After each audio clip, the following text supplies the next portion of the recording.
In 1872, the Christian world was quietly destroyed by a self-taught archaeologist in a dusty London basement. And nobody saw it coming. George Smith, a former banknote engraver with no formal academic pedigree, stood before the Society of Biblical Archaeology and casually announced that the most terrifying act of God in human history, the Great Flood, was a plagiarized myth. He had just deciphered a shattered clay tablet from the ancient ruins of Nineveh, predating the Bible by over 1,000 years. It contained the exact same story: an angry deity, a chosen survivor, a massive wooden boat, and the total annihilation of humanity by water. The shockwave through the deeply religious Victorian society was comparable to the detonation of an atomic bomb. The divine wrath that supposedly shaped human morality was nothing more than a stolen bedtime story from Mesopotamia. The ensuing panic was palpable. The Daily Telegraph, desperate to capitalize on the existential crisis of the British Empire, immediately offered a staggering bounty of £1,000, equivalent to millions in today's gold-adjusted currency, to anyone who could find the missing fragments of this pagan flood myth. Smith, armed with corporate media money, traveled to the sands of modern-day Iraq and pulled the rest of the Epic of Gilgamesh from the dirt.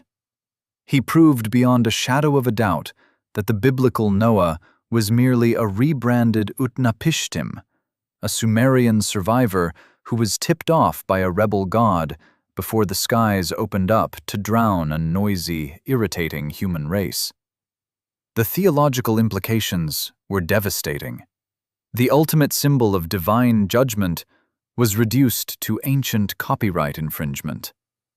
But while theologians argued over who owned the copyright to the apocalypse, a much darker scientific realization began to dawn. If the Bible was merely a localized copy of a pagan text, what terrifying, real-world cataclysm actually birthed the original nightmare? To understand the origin of the trauma, we must look at the source of the evidence: the Library of Ashurbanipal.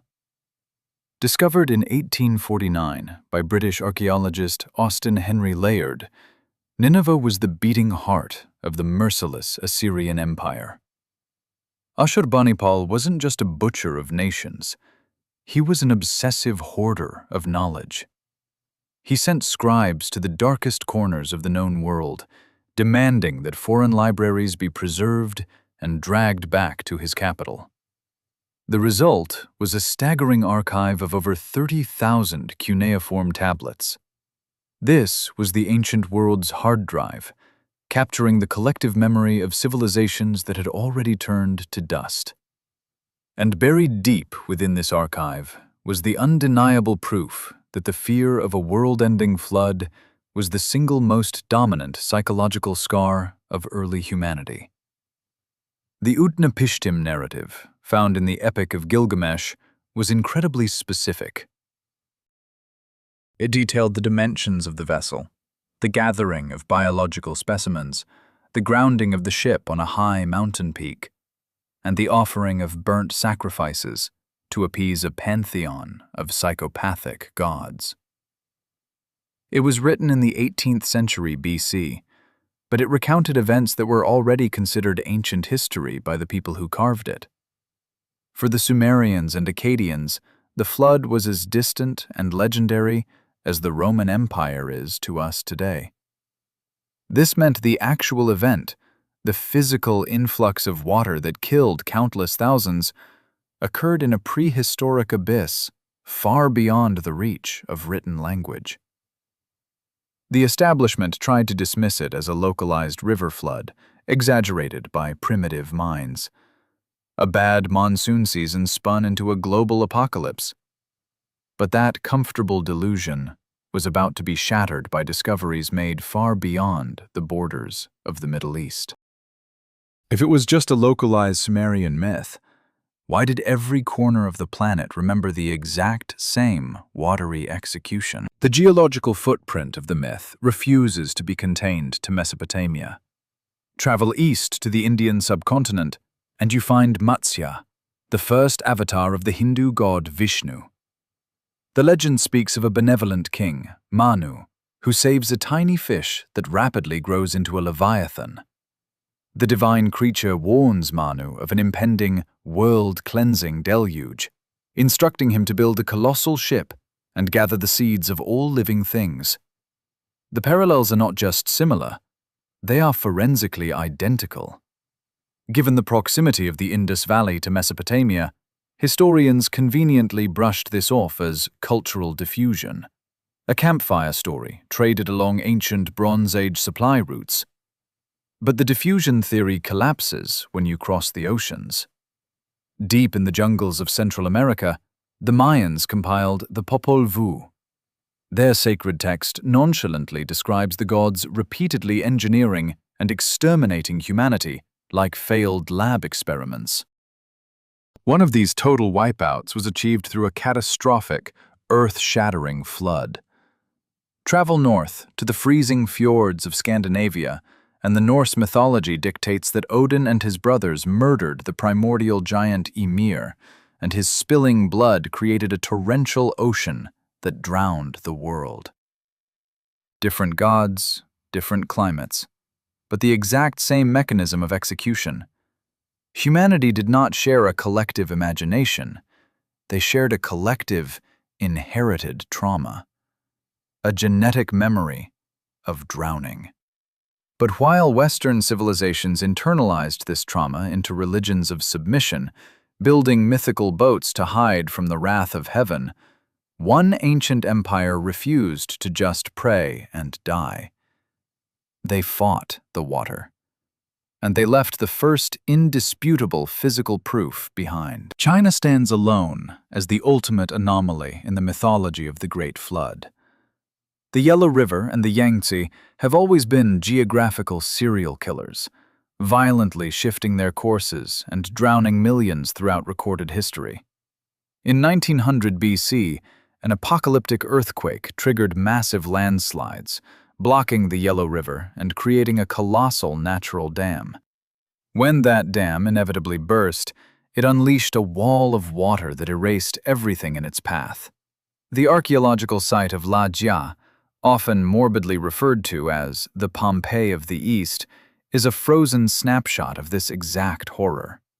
Skeletons of mothers clutching children, buried instantly under suffocating toxic mud. This was a highly advanced Bronze Age civilization, suddenly and violently deleted. But the Chinese mythological response to this apocalypse is fundamentally different from the West. There is no divine judgment. There is no ark. There is only a problem of engineering. The legend of Gun and his son, Yu the Great, tells of a multi-generational war against the floodwaters. Gun tried to build massive dams, trying to fight the water with brute force, and failed.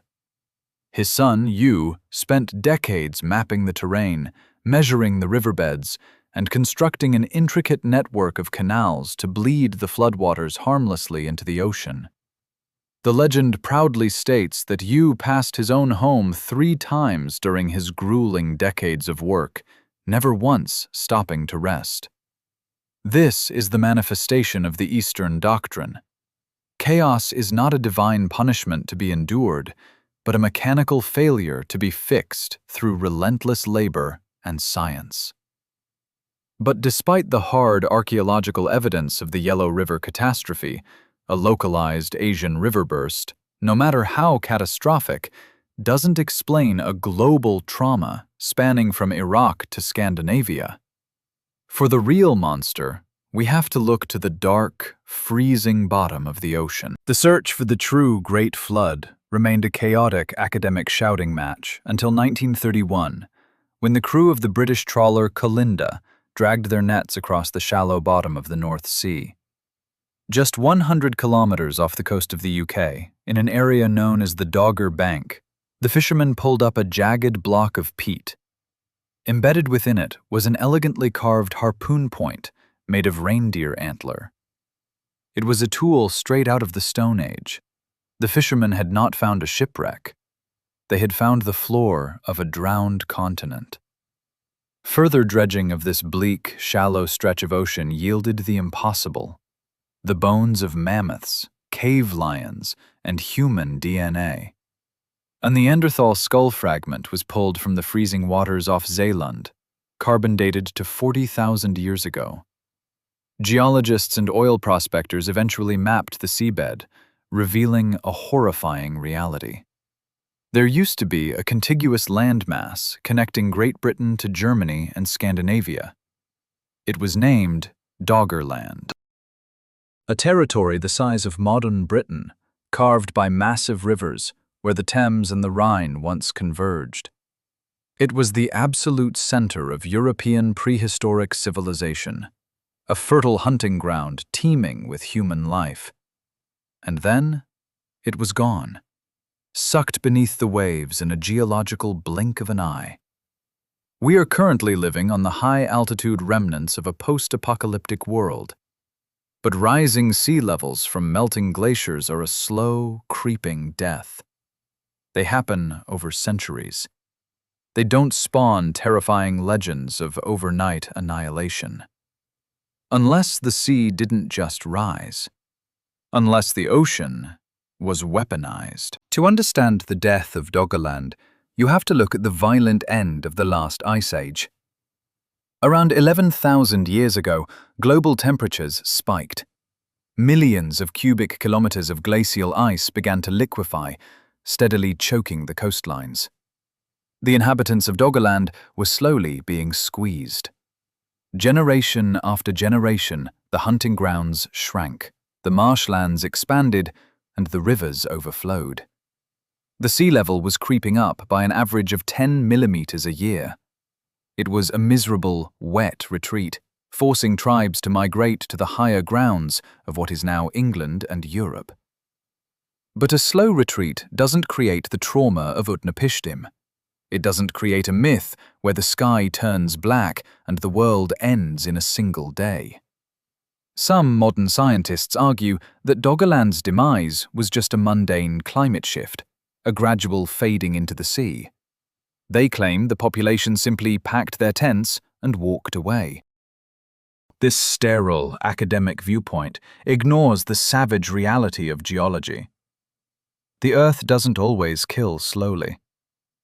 The people of Doggerland had adapted to the shrinking coastline. They had learned to live with the creeping tides, but nothing could prepare them for the geological time bomb that had been quietly ticking on the edge of the continental shelf off the coast of Norway. A trigger that was about to violently snap and deliver the apocalypse they had been fearing. Around 6,200 BC, the continental shelf off the Norwegian coast suffered a catastrophic structural failure, known today as the Storegga Slide. An incomprehensible mass of underwater sediment, roughly 3,500 cubic kilometers of rock and mud, sheared off and plunged into the abyssal depths. To put that into perspective, it was enough material to bury the entire country of Iceland under 34 meters of debris. The displacement of water was instantaneous and apocalyptic. It generated a mega-tsunami of biblical proportions. The coastal communities of Doggerland, already living on low-lying, vulnerable marshland, had absolutely no warning. A wall of water, potentially tens of meters high, roared across the North Sea at the speed of a jet airliner. Geological evidence of this monstrous wave has been found up to 80 kilometers inland in modern-day Scotland, leaving a permanent scar of chaotic sediment. When the Storegga tsunami slammed into Doggerland, it didn't just flood the continent, it erased it. Tens of thousands of human beings, their settlements, their culture, and their history were annihilated in a matter of hours. The few survivors who managed to scramble up the chalk cliffs of Britain or the hills of Europe looked back to see their entire world swallowed by an endless ocean. They carried the trauma of a drowned world into the future, birthing a myth that would haunt humanity for millennia. But as terrifying as the Storegga slide was, it wasn't the only aquatic apocalypse hunting our ancestors. While Doggerland was being crushed by the North Sea, another hydrobomb was waiting to detonate in the south.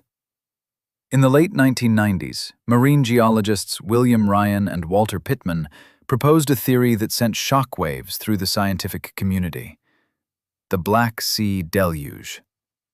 According to their core samples, the Black Sea wasn't always a sea. Around 5000 BC, it was a massive, isolated freshwater lake surrounded by incredibly fertile farmland and thriving Neolithic communities. The level of this lake was hundreds of feet below the global ocean level, but as the Ice Age glaciers melted, the Mediterranean Sea was swelling, putting unbearable hydrostatic pressure on a narrow strip of land holding it back: the Bosporus. Ryan and Pittman theorized that this natural earthen dam eventually catastrophically failed. The Mediterranean violently breached the Bosporus, unleashing a saltwater waterfall 200 times more powerful than Niagara Falls. The roar of the incoming ocean would have been deafening, heard from hundreds of miles away. The Black Sea rose at a terrifying rate of 6 inches a day, advancing inward by over a mile every 24 hours.